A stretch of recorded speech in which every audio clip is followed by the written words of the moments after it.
방송에서 제공하는 투자 정보는 투자 판단에 대한 조언입니다. 방송에서 제공하는 주식의 가치, 가격 상승 및 가격 하락에 대해서는 방송사에서 보장하지 않습니다.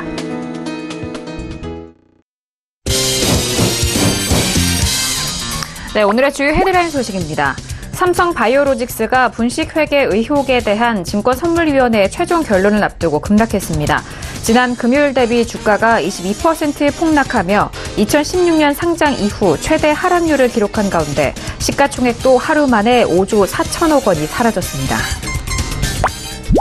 산업은행이 한국-GM 노사에 제안한 3자 협의체 구성에 한국-GM 노조가 조건부 참여 의사를 밝혔습니다. 이 가운데 한국-GM 사측은 사내내 노조를 제외한 양자 간 협의를 하자는 역제안을 하면서 3자 협의체 구성의 난항이 지속될 전망입니다. LG화학과 삼성 SDI 그리고 SK이노베이션이 차세대 배터리 핵심 기술 개발을 위한 협력에 나섰습니다. 3사는 내년 1분기까지 1,000억 원 규모의 펀드 결성을 완료하고 차세대 배터리 관련 소재 및 공정 분야 핵심 기술을 공동 개발할 예정입니다.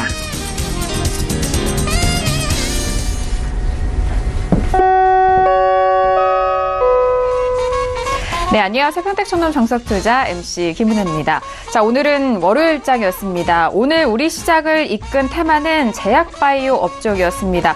좀 호재성 뉴스가 아니라 악재성으로 좀 급락한 가운데 마무리가 된 상황인데요. 그동안 지수를 뒷받침해줬던 삼성바이오로직스와 셀트린이 급락하면서 양 지수에 대해서 하락을 견인한 상황입니다. 앞서서 헤드라인 뉴스를 통해서도 구체적으로 말씀을 드렸듯이 삼성바이오로직스는 20% 넘는 급락을, 그리고 셀트린은 3분기 부진한 실적으로 인해서 11% 넘는 하락으로 마무리가 됐습니다. 제약바이오 업종의 대장주들의 급락 속에서 관련된 제약주들도 역시나 줄줄이 하락세를 이어가고 있는 상황인데요. 하지만 다행인 것이 이 제약바이오 업종을 제외한 대부분의 업종이 그나마 시장을 뒷받침해준 덕분에 양시장에 대해서는 오늘 좀 든든하게 버틸 수 있었던 것 같습니다.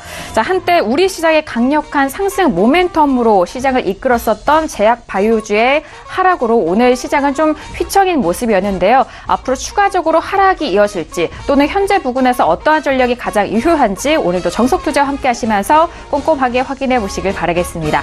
자, 그럼 오늘 시작 흐름 다시 한번 정리합니다. 시세 보시죠. 네, 오늘 코스피 지수는 전일 대비 0.27% 하락한 2080.44에 장을 마칩니다. 코스닥 지수는 전일 대비 2.40% 하락한 670.82에 장을 마감합니다.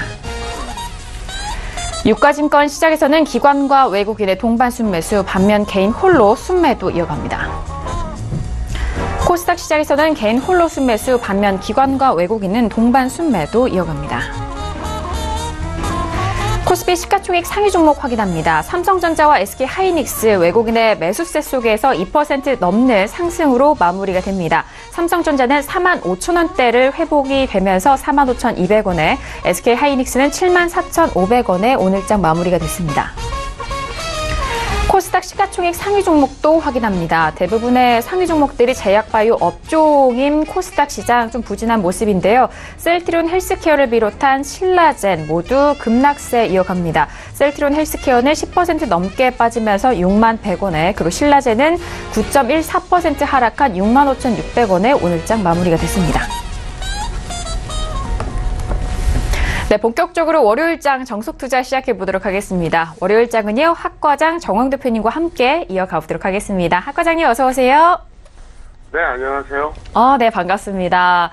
자, 학과장님, 월요일장 원래 이렇게 또 환한, 좋은 표정과 컨디션을 보여주시는데 오늘따라 좀 목소리가 잠겨 보이시는데요. 혹시 감기 걸리셨나요? 네, 제가 무려 17년 만에 처음으로 감기 걸렸어요.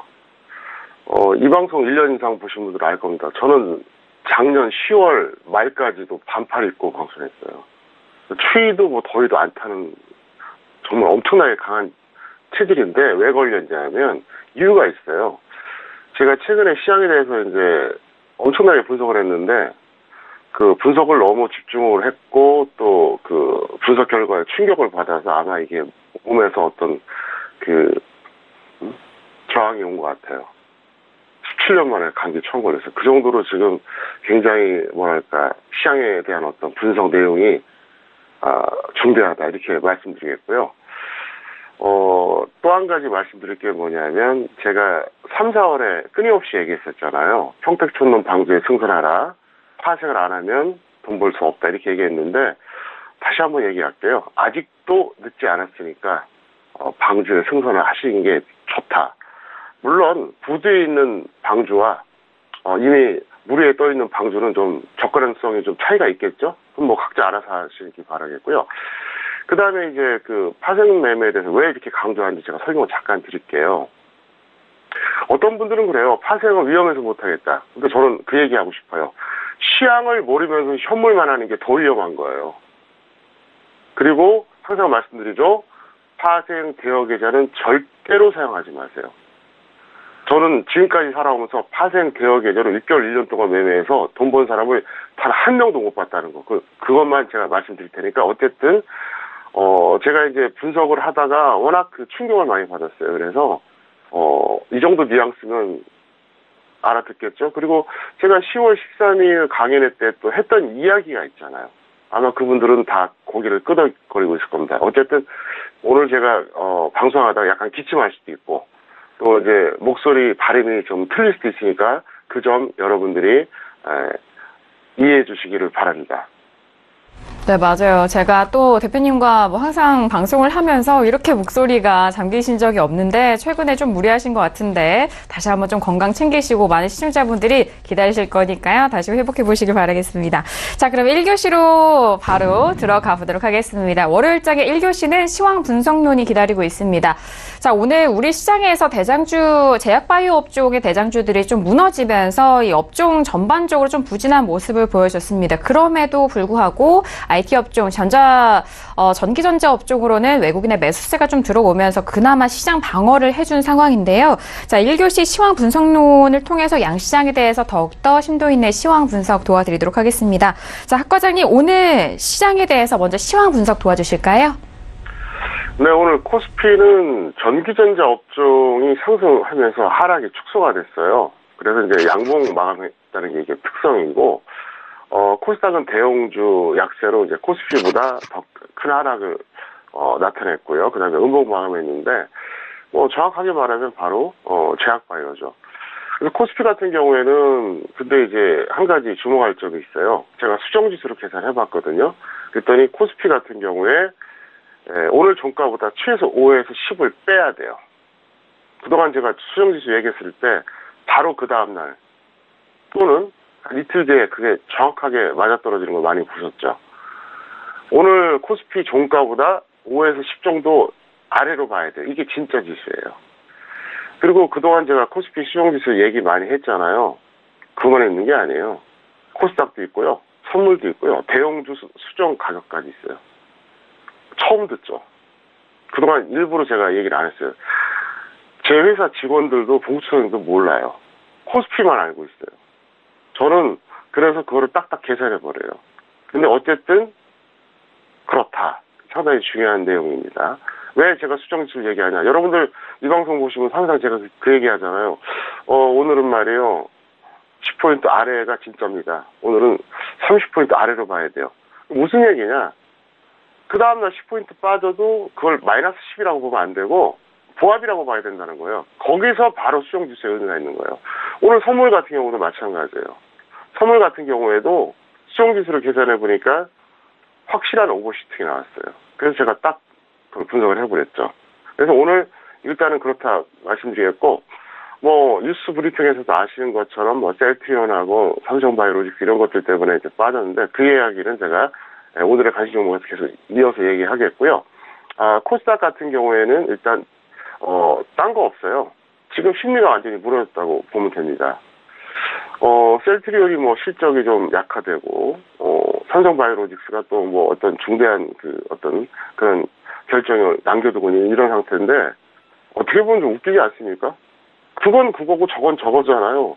왜 죄 없는 다른 제약바이오까지 다 빠지냐고요. 그래서 주식시장이라는 게 참 묘한 겁니다.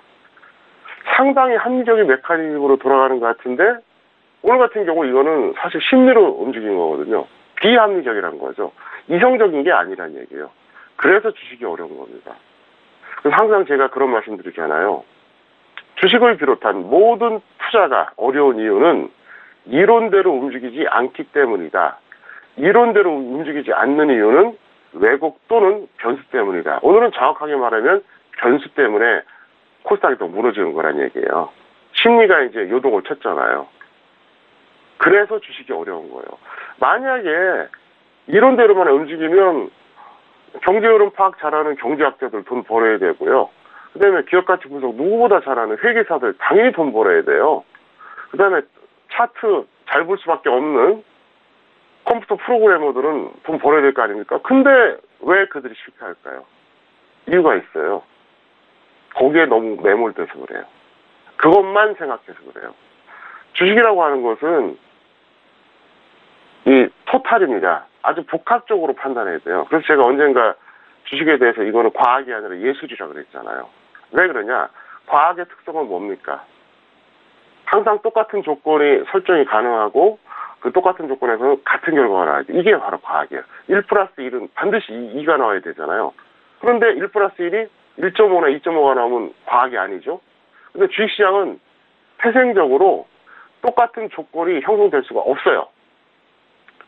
어제 같은 오늘 같은 내일 똑같은 조건의 지수라든가 종목상이 나올 수가 없어요. 불가능합니다. 일단 결과는 두 번째고 조건 설정 자체가 동일할 수가 없어요. 그래서 주식은 과학이 아니라는 얘기예요. 예술이라는 얘기예요. 아주 복합적인 예술이에요. 그래서 어쨌든 현재 흐름을 이제 이렇게 설명드리겠고 잠깐 차트 보실까요? 보시면 코스피가 오늘 플러스 양보 마감했는데 제가 볼 때는 어차피 5에서 10포인트 빼야 된다. 그리고 제가 금요일 방송에서 얘기했었죠. 반등 고점 찍었다고요. 무슨 얘기냐? 지난 목요일에 기록했던 2120선 정말로 비정상 흐름이 나오면 근처에 가거나 돌파할 수도 있겠죠. 근데 제가 볼 때는 정상적인 흐름에서는 거의 불가능에 가까워요. 만약에 여기서 목요일 고점까지 다시 근처라든가 돌파를 한다. 그러면 감사합니다. 그러면서 하방 배팅하면 돼요. 근데 쉽지 않을 것 같고요. 이번에 코스닥 보겠습니다. 보시면 코스닥은 오늘 정말 음봉 중에서도 최악인 윗꼬리 달린 음봉이 나왔어요. 근데 이제 둘 다 공통점이 있습니다. 뭐가 있냐면 일단 21선 깼다는 거죠. 이게 21선이거든요. 자, 코스닥 확실히 깨졌죠. 그 다음에 코스피 보겠습니다. 자, 이게 21선이에요. 어때요? 확실히 깨졌죠. 그나마 코스피는 21선 넘어갔다가 밀린 거고요. 코스닥 같은 경우는 제대로 넘어가지도 못하고 밀렸어요. 왜 이런 차이가 발생할까요? 이거는 주식시장의 원리를 알면 이해가 돼요. 자, 지수가 10월 말까지 급락했어요. 반등이 나왔어요. 그럼 누구에 의해서 반등이 나오죠? 어떤 수급 주체에 의해서 반등이 나오죠? 개인들이 사서 반등 나오나요? 아니죠. 외국인 기관이 매수했기 때문에 나오는 거예요. 그러면 코스피하고 코스닥하고 비교할 때 어느 쪽이 외국인 기관이 많습니까? 당연히 코스피죠. 그래서 코스피가 더 센 거예요. 뜻밖에도. 생각 같아서는 반등 나오면 코스닥이 더 세지 않나. 이 원리를 모르는 거예요. 제가 항상 얘기하잖아요. 평택촌놈한테 주식을 배우면 시장의 메커니즘을 알고 원리를 아는 거예요. 그 다음에 로직을 알게 됩니다. 로직. 그러니까 분석 어떤 방식을 알게 돼요. 그 다음에 일종의 알고리즘까지 알게 됩니다. 알고리즘 뭐냐? 나만의 어떤 매매 스타일을 찾는 거죠. 그래서 제가 항상 얘기하는 게 사실은 주식 투자를 10년 아니라 20년 하면서도 기초 원리도 모르는 사람들이 너무 많아요. 그래서 오늘도 어쨌든 제가 좋은 교육 내용 해드리겠고요. 어쨌든 오늘 시장에 대해서는 이 정도로 간단하게 코멘트 하겠습니다. 네, 일단 현재의 지금 본 지수보다 수정 지수로 좀 환산을 해서 시장을 더욱더 잘 바라볼 수 있는 그런 분석을 해주신 것 같아요. 오늘의 코스피 시장에서는 전기전자 업종의 상승으로 이 하락폭이 많이 좀 만회가 되면서 축소가 된 상황입니다. 양봉으로 마감이 됐고요. 코스닥 시장은 대형주 약세로 코스피보다 좀 큰 폭의 하락으로 마무리가 됐는데 음봉으로 마감이 됐습니다. 정말 학 과장님께서도 말씀을 해주셨듯이 주식시장이 정말 단일적으로 문제 하나로만 볼 수 있는 부분이 아니라 워낙 또 연쇄적으로 연결이 되어 있고 하루라도 또 같은 날이 없기 때문에 정말 이 분석이 더욱더 중요한 시점인 것 같고요. 그럴 때일수록 또 학과장 정영 대표님이 짚어드리는 시황에 대해서 다시 한번 좀 참고를 해보시길 바라겠습니다. 자, 이어서 오늘 장의 관심 종목도 만나보도록 할게요. 오늘 시장 안에서 많이들 좀 예상을 하실 것 같은데 박 과장님, 종목에 대해서는 어떤 종목 선정하셨을까요? 네, 오늘 가장 이슈가 됐던 삼성바이오로직스, 그리고 나름대로 어떤 그 부활의 조짐이 있었던 펜오션 두 가지를 제가 준비했습니다. 네, 역시나 삼성바이오로직스와 그리고 펜오션 두 가지 종목에 대해서 더욱더 좀 집중적으로 살펴주신다고 했는데 많이도 좀 궁금해하실 것 같아요. 아직 결과가 나오지 않았지만 이 흐름과 현재에서 좀 어떻게 파악을 해야 되는지 궁금하실 텐데요. 박 과장님, 두 종목에 대해서 구체적인 분석 도와주시죠. 네, 삼성바이오로직스 같은 경우에는 제가 9월에 매수 반대한다고 분명히 밝혔어요. 분명히. 이유가 뭐냐? 딱 두 가지예요. 첫 번째, 터무니없이 고평가되어 있다. 지금도 적정주가 75,000원짜리입니다. 지금도 사실 엄청 고평가되어 있는데 당시에 얼마입니까? 무려 50만 원대였어요. 50만 원대. 최고가 이제 한 55만 원대까지 갔었는데 그게 첫 번째 이유고요. 두 번째 이유가 뭐냐? 지금 저평가되어 있고 안정적인 종목이 주변에 찾아보면 쉽게 찾는데 왜 이 논란이 되는 걸 사냐는 거예요. 아주 단순해요. 그래서 제가 9월에 삼성바이오로직스 매수하지 말라고 분명히 얘기했습니다. 매수하지 말라는 거는 다시 말하면 매도하는 얘기잖아요. 지금 어떻게 되고 있습니까? 결과로 드러나고 있잖아요. 이게 지금 시가총액 4위, 5위 왔다 갔다 하는 종목이거든요. 이게 말이 되냐고요. 혹시라도 이게 최악의 어떤 결과가 나온다면 아마 삼성그룹주의 역사가 바뀔 겁니다. 사실 삼성바이오로직스는 왜 제가 강조했었냐? 이유는 하나예요. 개인들이 생각보다 많이 들어가 있어요. 왜? 첫 번째, 그래도 삼성그룹주니까. 그리고 바이오니까.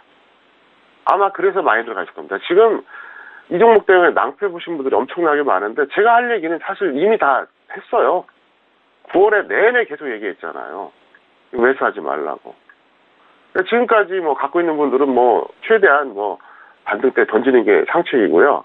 앞으로 이렇게 하지 마세요. 그리고 역시 시장의 원리를 몰라서 그래요.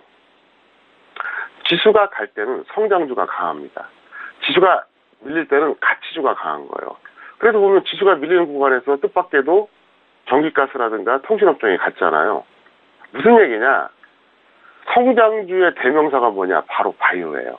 그러니까 성장주 개념이 뭐냐면 현재 실적은 그렇게 이렇게 아주 좋은 건 아니야. 근데 앞으로 기대감이 큰 것들이에요. 이게 바로 성장주 개념의 주식들이에요. 가치주는 뭐냐? 확실한 매출이 있는 거예요. 그래서 어떤 성장성에는 한계가 있잖아요. 하지만 믿을 수 있는 종목들이죠. 차트 보시겠습니다. 삼성바이오로직스는 제가 그때 9월 중순부터 하순까지 계속 얘기했어요. 매수하지 말라고. 그리고 이제 지금 급락을 했죠. 이것 때문에 오늘 셀트리온과 더불어서 이것 때문에 지금 의약품이 완전히 박살났어요. 의약품이 오늘 엄청나게 빠졌잖아요. 대표적인 성장주 개념입니다. 자, 이번에는 이제 보겠습니다. 전기가스업은 어때요, 지금? 보시면. 지수가 약한 거에 비해서는 어쨌든 꾸역꾸역 올라오죠. 네, 저점 이후로. 그리고 저점이, 코스피가 10월 하순이었는데, 이거는 초순이었다는 게 이게 포인트예요. 그 다음에, 더 놀라운 주식들이 있죠. 바로 통신업종입니다. 어때요? 놀랍죠?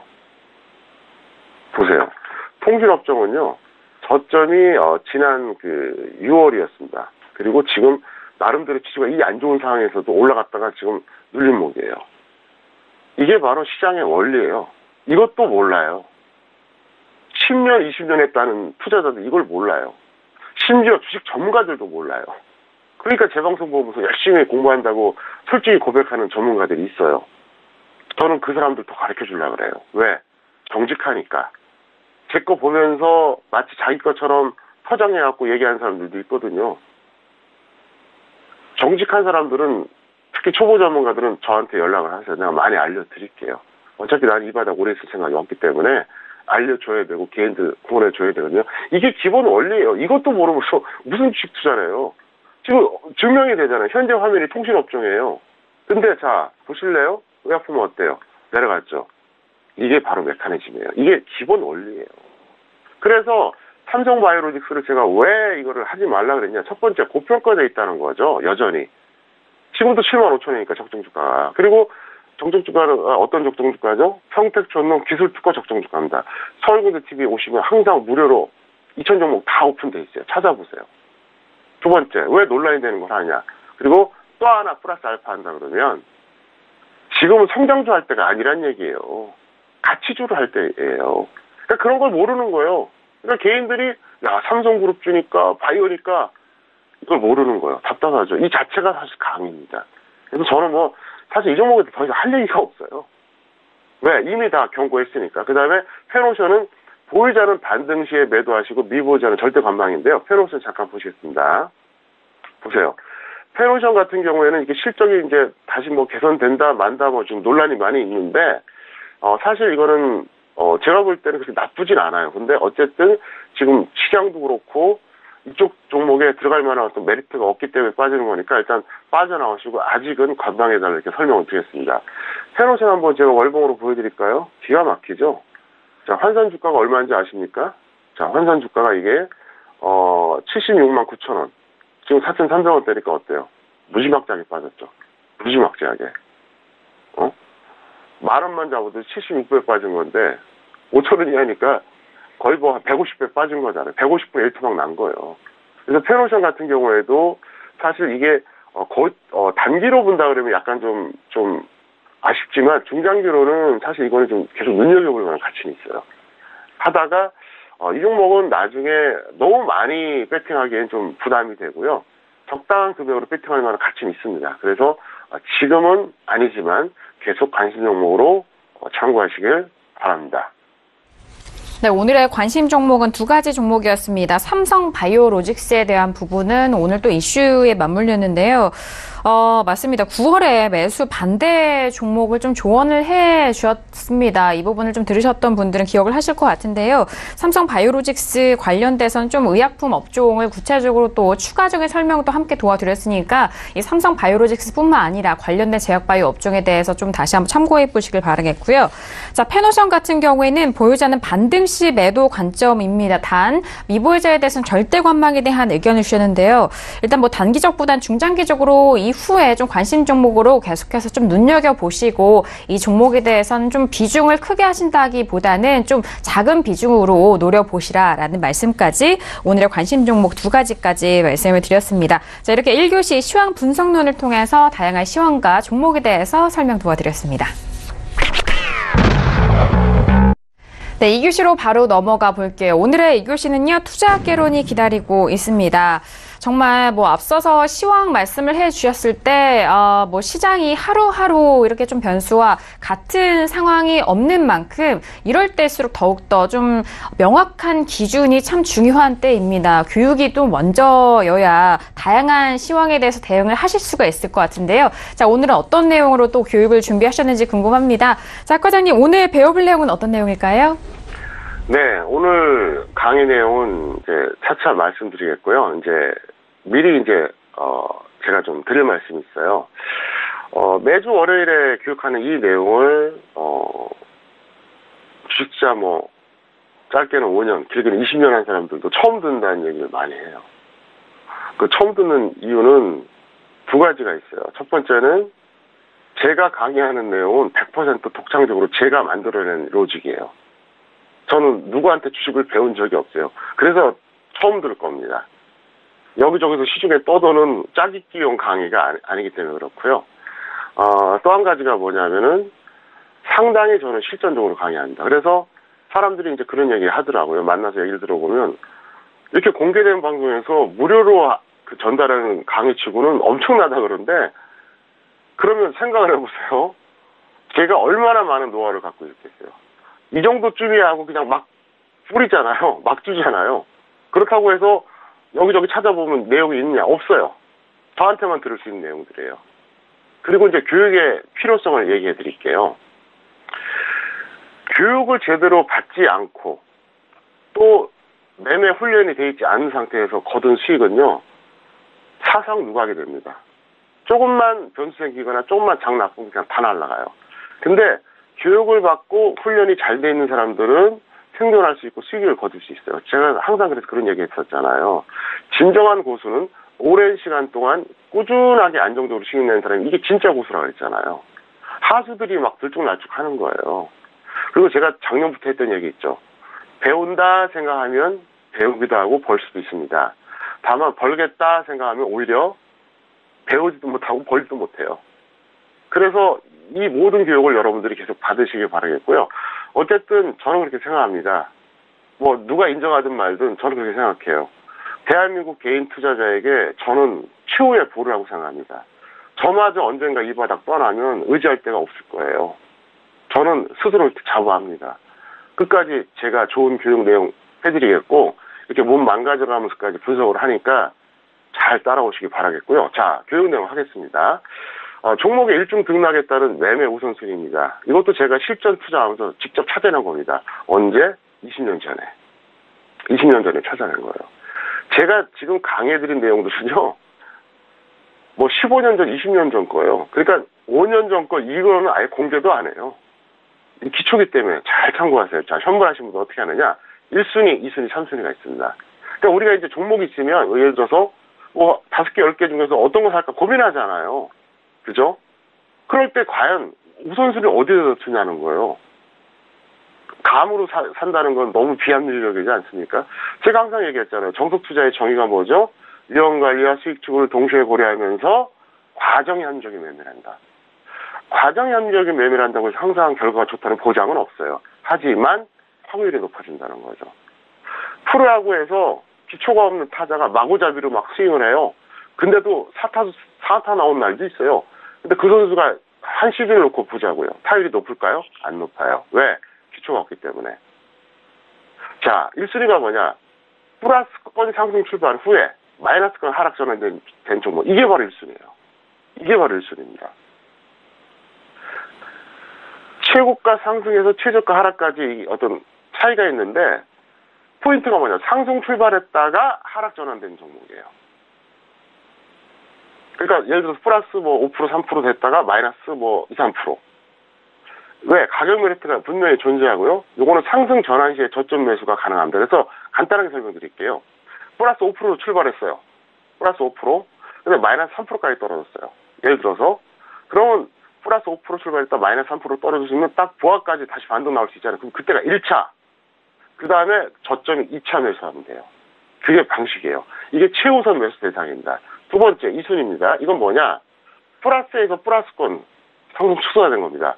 플러스 5%에서 시작했는데 플러스 1%까지 된 거예요. 이건 이제 마이너스 전환된 적이 없잖아요.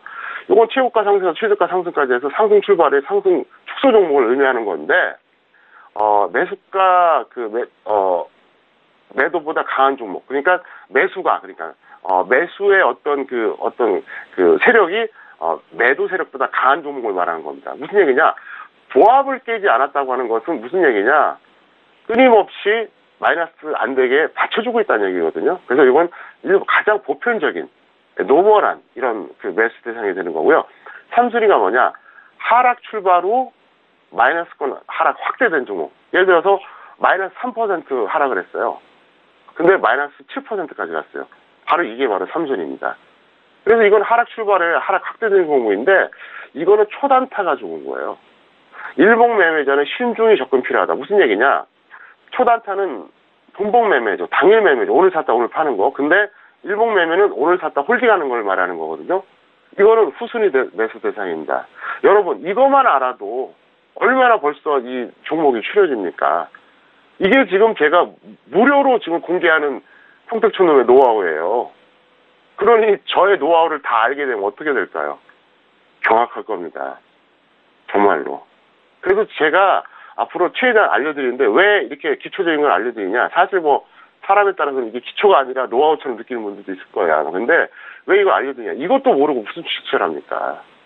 그래서 알려드린 겁니다. 그래서 다시 한번 제가 리와인드 시켜드리겠습니다. 1순위, 2순위, 3순위가 있는데요. 1순위, 플러스에서 마이너스 전환된 거. 2순위, 플러스에서 플러스로 밀린 거. 3순위, 마이너스에서 마이너스 밀린 거. 예를 들어서 오늘 차트 하나 볼까요? 자, 삼성바이오로직스 보겠습니다. 자, 대표적으로 이건 뭐죠? 대표적으로 이 종목은 뭐죠? 바로 그런 케이스잖아요. 대표적으로 이 종목은 어떤 케이스입니까? 오늘 마이너스에서 마이너스 확대된 거잖아요. 굉장히 위험하다는 거예요. 이런 경우가 되게 많아요. 그래서 3순위란 얘기예요. 그리고 어쨌든 여러분들이 기본적으로 그럼 어떻게 해야 될까요? 여기서 여러분들이 응용한다 그러면 어떻게 해야 될까요? 최소 2순위를 노려야죠. 일곱 명이 한다면. 내가 직장인이거나 최소한 뭐 일주일짜리, 한 달짜리를 한다 그러면 최소 2순위가 기본이에요. 그죠? 최소. 웬만하면 1순위가, 우선순위가 있는 거죠. 그래서 1순위를 찾아보고 없으면 2순위. 3순위는 단타하거나 말거나. 어떻습니까? 오늘 교육 내용도 좋죠? 내일 그 종목 히스토리 시간에도 제가 좋은 내용으로 여러분께 많은 기초적인 교육을 전달해 드리겠습니다.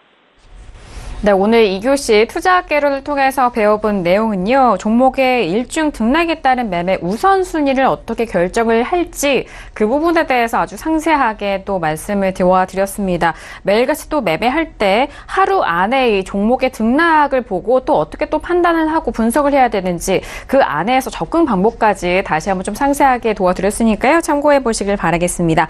자, 이어서 선생님 질문일설 시간으로 넘어가 보도록 할게요. 오늘도 다양한 질문들 접수해 주셨는데요. 자, 오늘 첫 번째 질문부터 만나보도록 하겠습니다. 자, 오늘의 첫 번째 질문은 끝자리 3307님의 질문이고요. 삼성 SDS를 매수가 18만 9천 원에 비중 20% 질문을 주셨습니다. 오늘장의 삼성 SDS 종가는요, 보합권 마감이고요. 19만 1천 원에 마감이 된 상황입니다. 자, 일단 수익을 보고 계신 상황인데요. 학 과장님은 어떻게 보실까요? 네, 시약점이고요. 조금 늦은 매수 가격과 시점입니다. 그래서 손절 마이너스 5 또는 플러스 10 정도, 그 정도 정리하시면 될 것 같습니다. 네, 첫 번째 질문, 삼성 SDS에 대한 학점은 C학점 확인이 됐고요. 손절과 수익이 좀 짧게 잡아드렸어요. 손절은 마이너스 5%, 그리고 수익도 역시나 5% 목표가 설정 도와드렸습니다. 자, 이어서 다음 질문도 확인해 보시죠. 다음 질문은요, 끝자리 8100님이고요. 코나아이를 매수가 15,700원에 비중 40% 질문 주셨습니다. 자, 오늘장의 코나아이 종가 먼저 확인하죠. 오늘은요, 15,000원에 마감이 되면서 현재 매수가 근처인 가격대입니다. 학 과장님은 코나아이 어떻게 보실까요? 네, 비약점이고요. 비합리적 매수 가격으로 판단됩니다. 아마도 이분은 제 방송을 그동안 안 보셨거나 최근에 보신 분이에요. 제 방송을 최소 6개월 이상 들으신 분들은 절대로 여기서 매수 안 합니다. 그래서 본전 또는 손절 20% 해주시고요. 차트 보시겠습니다. 자, 이분이 매수하신 가격대가 여기에요. 네, 15,700원. 이 정도 라인입니다. 대충. 근데 제가 항상 얘기했었죠. 추세 판단을 어떻게 한다? 61선과 120선 비교한다. 61선이 120선 돌파하면 상승 추세다. 상승 추세일 때는 어떻게 한다? 21선 아래, 61선 위, 그것도 아니면 121선 아래에서 매수한다. 이걸 제가 아마 100번도 넘게 얘기한 것 같아요, 그동안. 그러면 이분이 매수하신 가격대가 여기잖아요. 이건 아니죠. 이건 아니란 얘기예요. 그래서 더 빨리 그 121선 아래에서 매수하던가 아니면 다시 기다리던가 이게 정석이란 얘기예요. 이것도 역시 평택촌놈 차트 이론입니다. 한 번도 들어본 적이 없을 거예요. 제가 말씀드린 모든 내용은 다 처음 듣는 내용이 많아요. 거의 다예요. 왜? 제가 다 개발했다 그랬잖아요. 평택촌놈 차트 이론입니다. 그래서 제가 언젠가 텍스트화 시켜서 여러분께 한번 시청자 여러분께 선물로 드리고 싶어요. 정말로. 이것도 제가 직접 찾아낸 거예요. 어디에서도 없는 내용일 겁니다. 그래서 뭐 제가 전달해 드린 게 꼭 정답이라고 말할 수는 없겠지만 확실한 건 있어요. 어디에서 들을 수 없는 것들입니다. 그래서 앞으로도 이 관점으로 여러분들이 잘 활용해 주시길 바랍니다. 네, 코나이 같은 경우에는 D학점 확인이 됐습니다. 매수에 대한 부분이 좀 부족하지 않았나 싶은데요. 본전 또는 손절은 마이너스 20% 매도 후에 재매수 노려보시길 바라겠습니다. 자, 이어서 다음 종목도 확인해 볼게요. 다음 질문은 끝자리 9998님의 질문이고요. 라이트론을 매수가 7,800원에 비중은 30% 질문 주셨습니다. 자, 오늘장의 라이트론은요, 강보합 마감이 됐고요. 8,210원에 마감이 됐습니다. 지금 이 시청자분도 지금 수익을 보고 계신데요. 학 과장님은 어떻게 보실까요? 네, B약점이고요. 비교적 양호한 매수 가격으로 판단이 됩니다. 그래서 즉시 매도 후에 다시 밀리면 재매수를 시도하자. 이렇게 이거는 간단하게 정리하겠습니다. 네, 지금 뭐 수익을 보고 계신 상황이고 과정에 대해서도 다시 한번 좀 짚어드렸습니다. 현재 수익 구간에서 즉시 매도 후에 다시 가격대가 좀 조정을 받았을 때, 밀렸을 때 재매수를 좀 시도해보자라는 말씀 다시 한번 참고해보시길 바라겠고요. 자, 이어서 다음 질문도 확인할게요. 끝자리 2897님의 질문입니다. 유한양행을 매수가 26만 7천 원에 보유 중이라고 했는데 지금 비중을 적어주지 않으셔서 현재 매수가로만 일단 상담 도와드립니다. 유한양행은 오늘 약보합 마감이 됐고요. 23만 3,500원에 마감이 됐습니다. 손실을 지금 꽤 보고 계신 상황인데 학 과장님 어떻게 보실까요? 네, F학점이고요. 전형적인 조급중 매매 패턴입니다. 왜 그러냐면 들어갈 수는 있어요. 근데 이거는 단타로 끝내던가 했어야죠. 그리고 홀딩할 경우에는 반드시 플러스권에서만 홀딩해야 되거든요. 이분은 손절하기 싫은 거예요. 그리고 비중이 많을 겁니다. 그래서 본전 또는 손절 마이너스 20% 매도 후에 관망해 주시고요. 차트 보시겠습니다. 자, 저는 이 종목에 대해서 바로 이날이었어요. 방송했습니다. 제가 관심 종목으로. 뭐라고 했느냐? 여러분 내일 던지세요 그랬어요. 맞죠? 제가 분명히 던지라고 그랬어요. 이분은 대충 이 윗꼬리가 길었던 이날 매수하셨는데 나름대로 이제 밀려서 끝났죠. 그리고 나서 비록 그 손절이지만 전일 종가보다 높은 가격에 시작을 했어요. 그때 잘라줬어야 돼요. 그러니까 이분 기본이 없는 거예요. 마음이 급한 거죠. 기본이 없는 거예요, 이분은. 이런 경우는 초단타, 그날 매수와 매도로 끝내는 게 이게 정석이고요. 만약에 홀딩한다면 평가익 상태에서 홀딩을 해야죠. 평가선인데 왜 그럼 홀딩했을까요? 손절이 아까워서 홀딩했을 겁니다. 그래서 제가 볼 때는 이 종목 다시 본전 오기가 쉽지가 않을 거예요. 본전이 온다면 다행이고요. 그래서 앞으로 이렇게 매매하지 않기를 바랍니다. 네, 유한양행 같은 경우에 F학점이 확인이 됐습니다. 일단 좀 매수에 대한 부분도 그렇지만 손절을 좀 미실행한 부분도 좀 아쉬운 상황인데요. 지금 본전 또는 손절은 마이너스 20% 매도 후에 관망 의견 다시 한번 참고해 보시길 바라겠습니다. 자, 이어서 다음 질문도 확인해 볼게요. 끝자리 1441님의 질문이고요. XM을 매수가 4,700원의 비중 30% 질문이셨습니다. 오늘장의 XM 종가 확인할게요. 오늘은 3% 넘게 하락하면서 2,880원에 마감이 된 상황입니다. 이 종목 역시도 지금 손실이 꽤 깊어가고 있는 것 같은데 학 과장님은 어떻게 보실까요? 네, F학점입니다. 대책 없는 손절 비실행이 문제입니다. 그래서 중기보유 또는 일시적 추가 후 새로운 기준을 적용하세요. 왜 중기보유 하라 그러냐? 던질 것 같지 않기 때문에 그런 거예요. 그리고 이제 이 말씀도 드릴게요. 과거에 한 10년 전까지만 해도 제가 이제 이 바닥 경력이 한 20년 되잖아요. 정말로 조언을 구하자고 질문을 많이 했어요. 근데 요즘은 안 그래요. 심리적 위로나 자기 합리화로 질문한 시청자들이 상당히 많아요. 무슨 얘기냐? 좋은 얘기 해주면 좀 심리적으로 안정되잖아요. 그리고 내 생각과 똑같은 말을 해주는 전문가를 찾는 거예요. 어리석은 거죠. 그렇게 하시면 안 돼요. 요즘 그런 사람들이 너무 많아요. 프로한테 배워야 될 거 아니에요. 자, 이분은 손절 비실행도 문제인데 차트 보시겠습니다. 전체적으로 총체적으로 문제예요. 자, 여기서 매수했다 그러면 추격 매수고요. 여기서 매수했다 그러면 성급한 눌리는 매수입니다. 일단 매수가 자체가 잘못됐어요. 거기다가 주구장창 여기까지 그냥 계속 그냥 홀딩해요. 이분은 그냥 ABC가 없는 거예요. 거의 반 도박이에요. 이래서 한번 올라가면 다행이고 아님 말고. 여러분 피땀 흘려 번 돈 허무하게 날리면 너무 억울하지 않습니까? 제가 항상 얘기하잖아요. 주식 투자하는 궁극적인 이유가 인간답게 살려고 그러는 거예요. 돈이 세상의 전부는 아니지만 건강 플러스 돈이 있어야지 행복하잖아요. 그래서 그 돈 벌려고 주식 투자하는 거잖아요. 그리고 결국 우리가 추구하는 건 행복이잖아요. 이 매매하면서 고통받으면 그거 안 하니면 못하잖아요. 그래서 정석 투자를 배우시라는 거예요. 그래서 저한테 배우시라는 거예요. 자꾸 이런 말 해서 죄송한데요. 우리나라에서 주식 투자 제대로 가르쳐줄 사람 전 저밖에 없다고 생각해요. 누가 뭐라 그래도 저는 확고부동합니다. 저보다 더 투자 잘 가르쳐 줄 사람 있으면 소개해 주세요. 제가 배우겠습니다. 어쨌든 앞으로는 이렇게 하지 말아달라 부탁을 드리겠습니다. 네, 엑셈 같은 경우에는 좀 아쉽습니다. F학점이 확인이 됐고요. 일단 뭐 중기 보유에 대해서 좀 조언을 주셨는데 일단 워낙 좀 손실폭이 큰 상황인지라 중기 보유에 대한 부분과 현재 부분에서 좀 떨어졌을 때 일시적인 추가 이후에 좀 새로운 기준을 적용해서 앞으로 좀 대응해 보시길 바라겠습니다. 자, 이어서 다음 질문도 확인해 볼게요. 끝자리 2344님의 질문이고요. 포스코 캠텍을 매수가 46,800원의 비중은 47%의 질문 주셨습니다.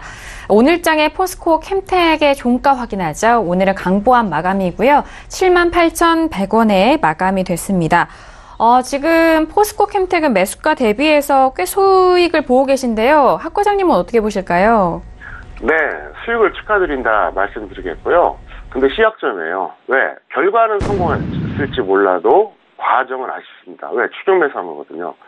이 종목은 적중했죠. 근데 이렇게 하시면 안 돼요.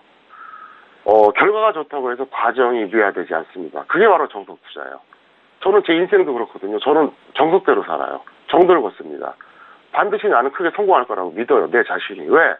정도를 걸으니까. 마찬가지로 주식도 똑같은 거예요. 정도를 걸으세요. 어쨌든 추격 매수는 절대로 잘하는 게 아니다. 그 말씀을 드리겠습니다. 네, 현재 수익 안에서 결과론적으로는 좀 만족스러울 수 있습니다만 이 다음 투자를 위한 추가적인 조언입니다. 일단 합리적인 매매에 대해서 그리고 추격 매수에 대한 부분 항상 또 조심하고 지양하자라는 말씀 다시 한번 좀 참고해 보시길 바라겠고요. 즉시 매도 후에 확실한 조정 시 재매수 의견 확인해 보시길 바라겠습니다. 오늘도 선생님 질문 있어요 시간을 통해서 다양한 질문들 상담 도와드렸습니다. 말씀드린 내용에 대해서는요. 투자 판단에 대한 조언이고요. 해당 상품의 가치와 수익률을 보장하지 않는다는 점 다시 한번 유의해 주시길 바라겠습니다.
네, 글로벌 시황센터 박나경입니다. 네, 오늘은 재향 군인의 날입니다. 이 Veterans Day라고 하는데요. 네, 개장은 정상적으로 하고요. 또 증시 그리고 상품 시장, 외환 시장은 정상 운영이 되지만 채권 시장은 휴장을 합니다. 미국 마켓워치에 따르면 미국 증권산업금융시장협회는 전통적으로 뉴욕 연은의 휴일 일정에 맞춰서 재향 군인의 날에는 채권 시장도 좀 휴장하도록 권고해 왔다고 합니다. 네, 그리고 오늘 첫 번째로 말씀드릴 소식은 그동안은 지수 관련 소식들을 주요하게 전달을 드렸습니다. 하지만 오늘 외신에는요, 이 사우디아라비아의 돌발 발언으로 인해서 이 오일 관련 이슈들이 정말 많이 나와 있습니다. 그 소식부터 전달 드리도록 하겠습니다.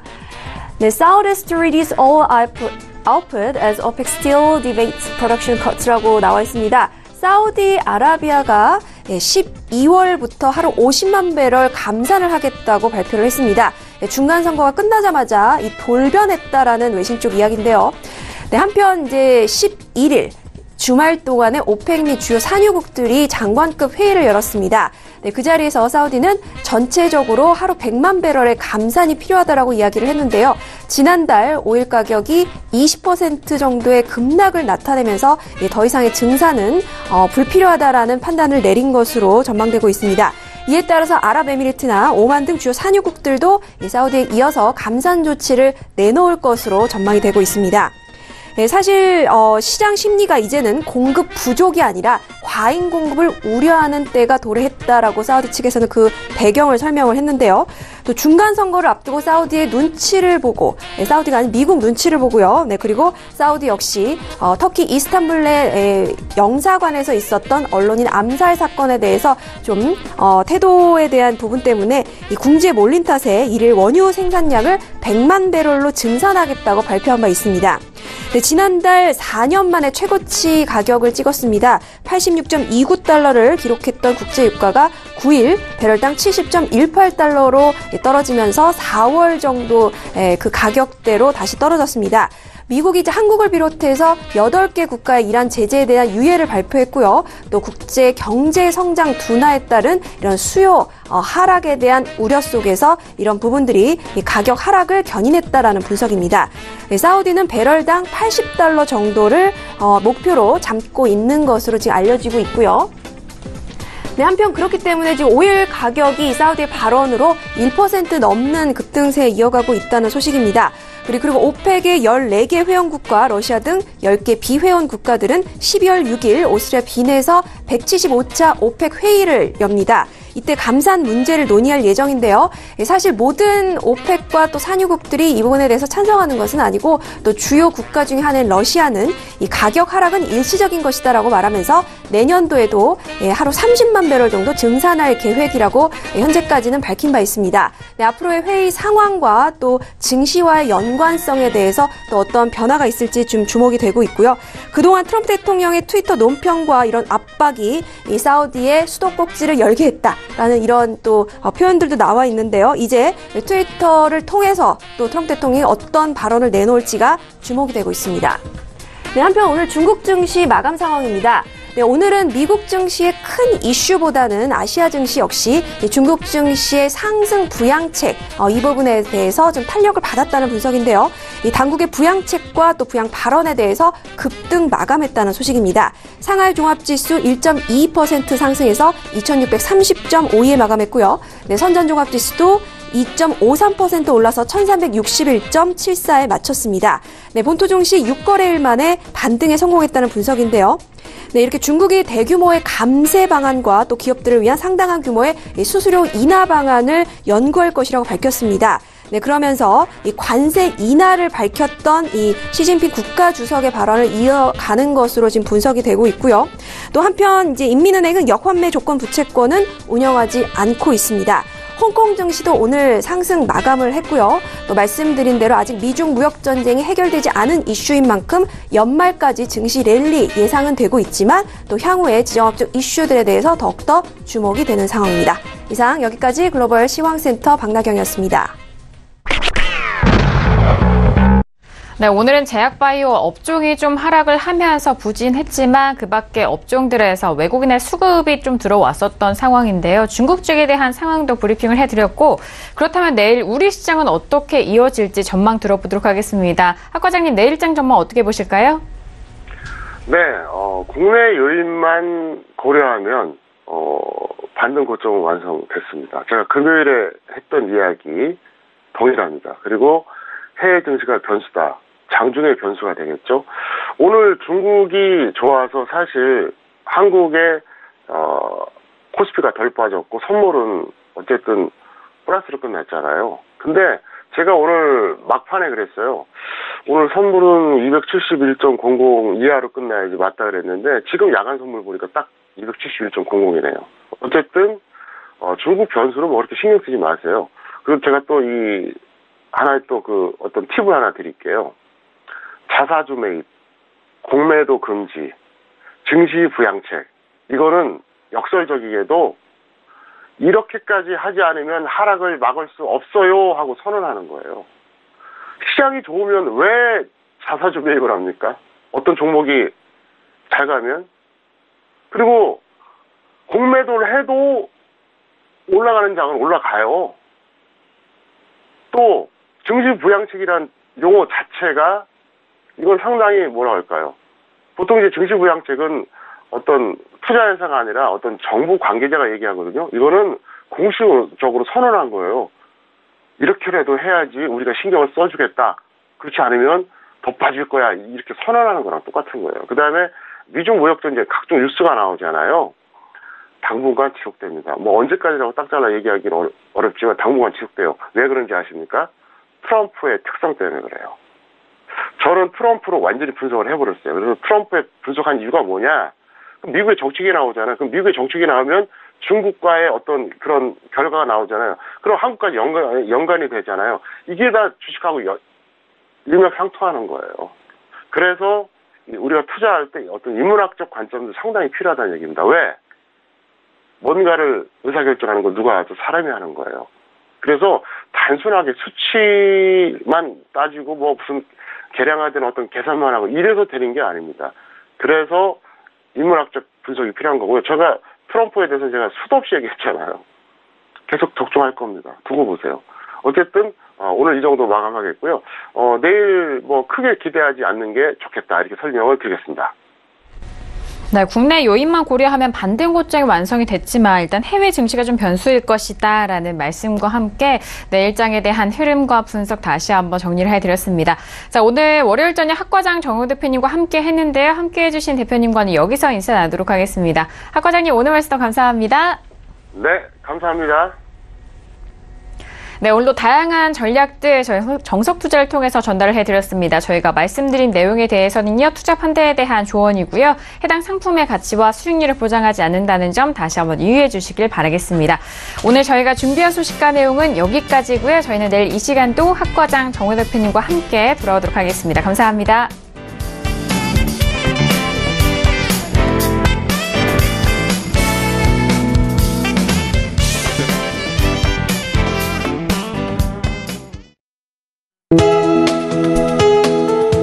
방송에서 제공하는 투자 정보는 투자 판단에 대한 조언입니다. 방송에서 제공하는 주식의 가치, 가격 상승 및 가격 하락에 대해서는 방송사에서 보장하지 않습니다.